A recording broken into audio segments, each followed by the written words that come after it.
Hello and welcome to our series of devotions reflecting on how we can get understanding. Today is Monday, the 16th of November. As we begin, let us still ourselves in a moment of quiet before God.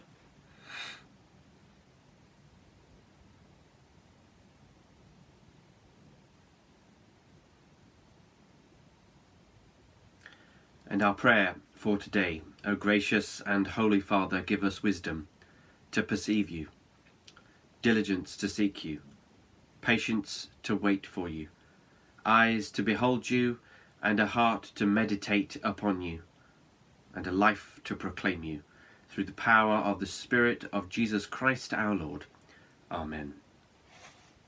The reading today is Daniel chapter 1, verses 1 to 7. In the third year of the reign of King Jehoiakim of Judah, King Nebuchadnezzar of Babylon came to Jerusalem and besieged it. The Lord let King Jehoiakim of Judah fall into his power, as well as some of the vessels of the house of God. These he brought to the land of Shinar, and placed the vessels in the treasury of his gods. Then the king commanded his palace master, Ashpenaz, to bring some of the Israelites of the royal family and of the nobility, young men without physical defect and handsome, versed in every branch of wisdom, endowed with the knowledge and insight, and competent to serve in the king's palace. They were to be taught the literature and language of the Chaldeans. The king was assigned to them a daily portion of the royal rations of food and wine. They were to be educated for 3 years, so that at the end of the time they could be stationed in the king's court. Among them were Daniel, Hananiah, Mishael, and Azariah, from the tribe of Judah. The palace master gave them other names. Daniel he called Belteshazzar, Hananiah he called Shadrach, Mishael he called Meshach, and Azariah he called Abednego.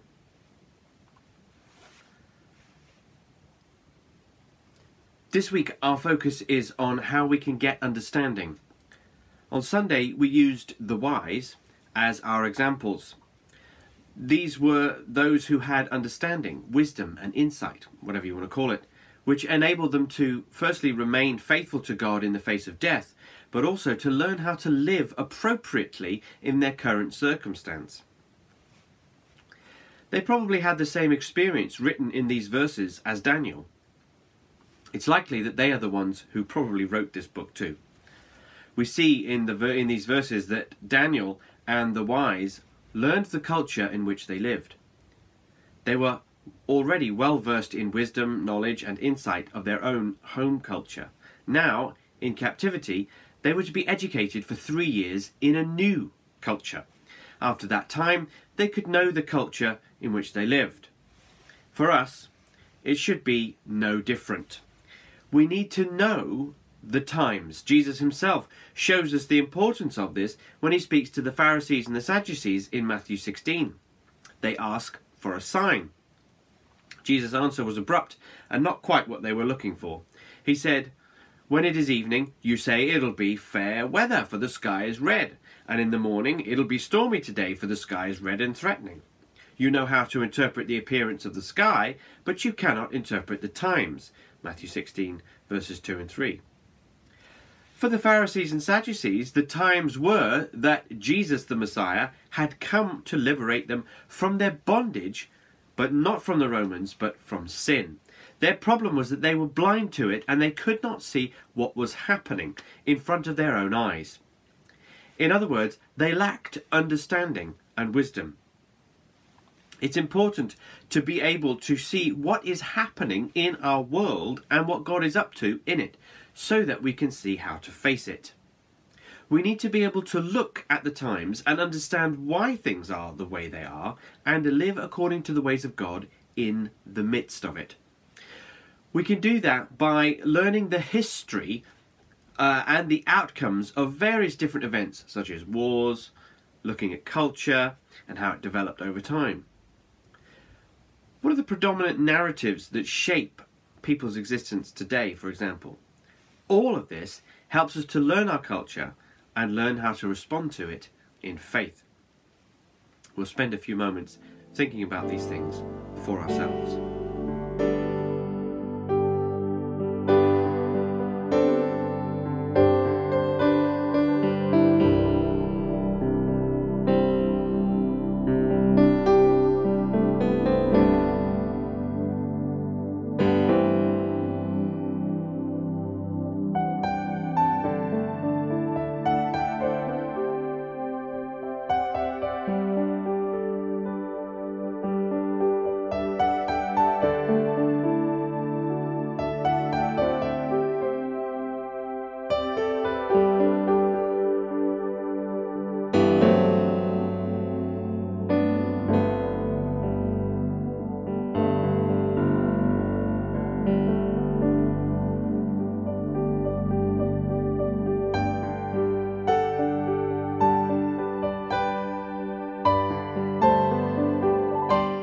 How much do you feel you understand the culture of the world in which we live?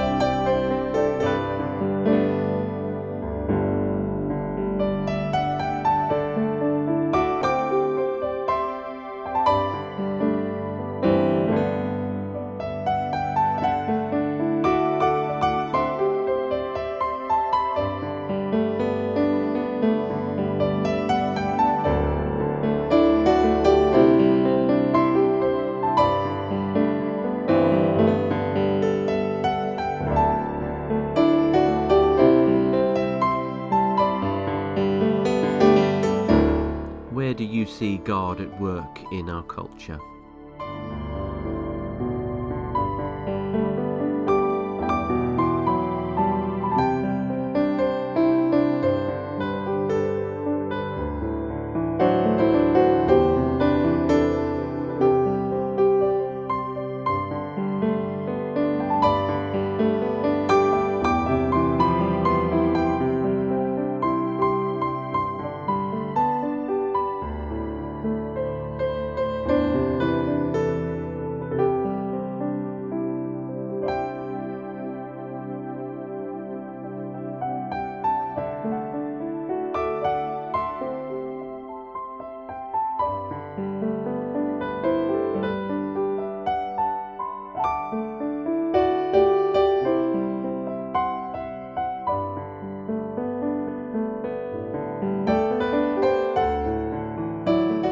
What things might you do to increase your understanding of our world?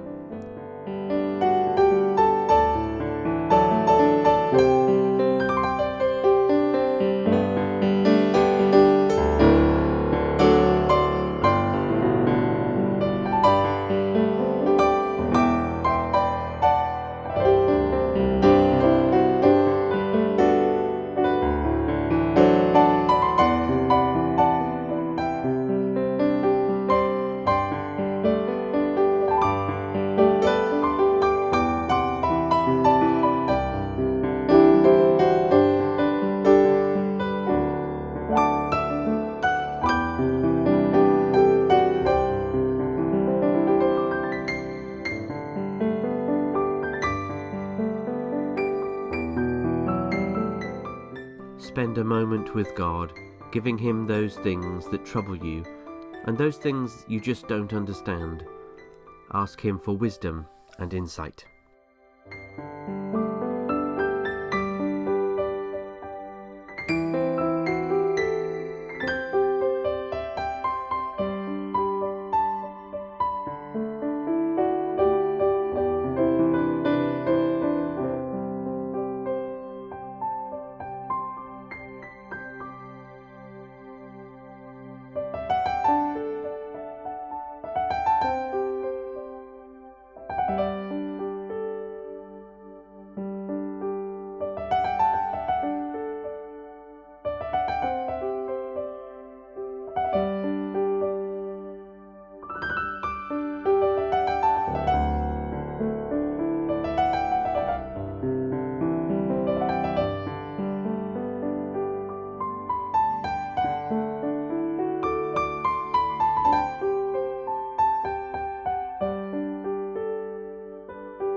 blessing for us as we finish.